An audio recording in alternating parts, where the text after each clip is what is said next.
હવે તમારા જે કાંઈ સવાલ હોય તો મને આપો.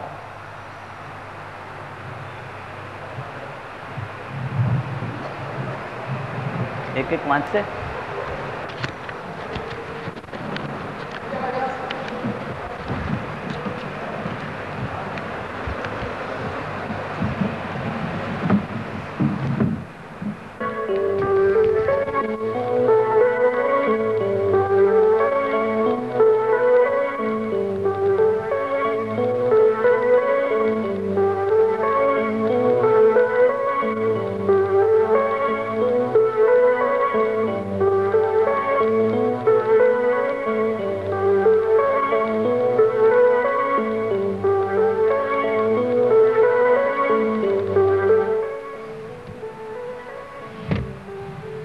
કોઈકને ચક્કર આવ્યા, કોઈકને કંઈક દુખાવા થયા.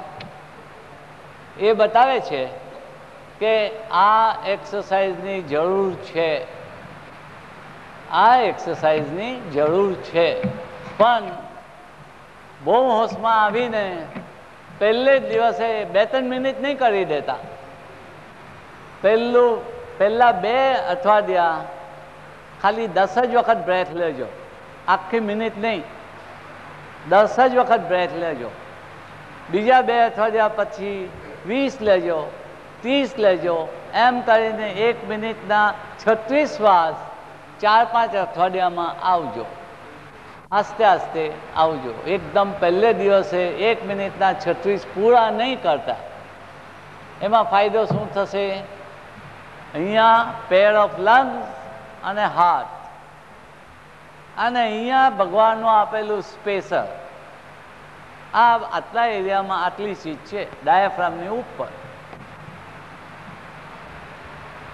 એટલે ફેફસાને લગતા જે કાંઈ એલિમેન્ટ્સ હોય, હાર્ટને લગતા જે કાંઈ એલિમેન્ટ્સ હોય, હાર્ટ એક્સપાન્ડ થતું હોય, વાલ્વ્સ બરોબર ના હોય, સાઈડમાં હોલ પડેલું હોય,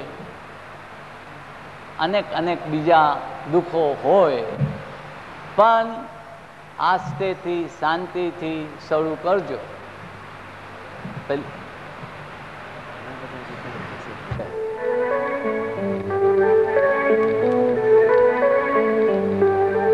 છે ને આ લીધો શ્વાસ છોડ્યો.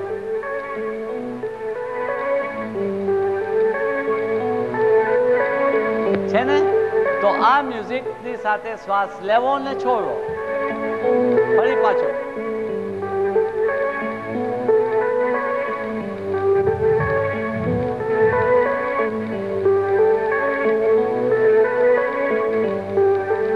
પરથી એક દિવસ બહુ જ ઊંડા અને મહાન કોમ્યુનિકેશન બી થઈ શકશે ચિત્તી સાથે, the divine mind of God, અને અંદર બેઠેલા જીવતા જાગતા ભગવાન સાથે. માટે આપણે જે બધા સંસારી માણસ છીએ, આપને આપણો સંસાર નિભાવવાનો છે, તેનો મિનિંગ અર્થ એ નથી થતો કે આપણે ભગવાનને ભૂલી જઈએ. એવી રીતે જીવો કે ગમે એટલા બી તમે રોકાયેલા હો તો એક ક્ષણમાં, 1 મિનિટ, 1 સેકન્ડમાં ભગવાનની ઉપરથી તમારું મન હાલે નહીં.